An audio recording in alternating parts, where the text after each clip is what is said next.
Kommunikasie is een van die belangrikste aspekte van ons lewens. En vir meeste van ons kom dit redelik maklik. Maar baie van ons, wys navorsing, kan groei en aanhou groei daarin.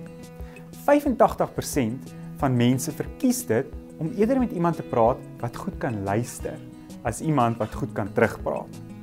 En wanneer dit kom by kommunikasie, is daar 4 aspekte wat redelik belangrik is. Eerstene, hoe luister jy?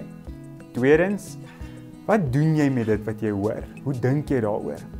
Derdens, hoe reageer jy op dit wat jy gehoor het? En vierdens, wat sien jy? Nou vir julle wat so weekliks by mekaar kom om die tafel, is dit redelik belangrik om hierdie aspekte in gedagte te hou. En ons Stiektoe gesin wat ons aan julle gaan voorstel hierdie week, gaan bietjie begin kyk hoe om hulle tafel, hulle meer empaties kan luister wanneer dit kom by hulle reflektiewe gesprek. Onthou, al is dit soms moeilik om die tafel, die kern en die doel bly altyd die ontmoeting met die Here. Geniet julle tyd saam.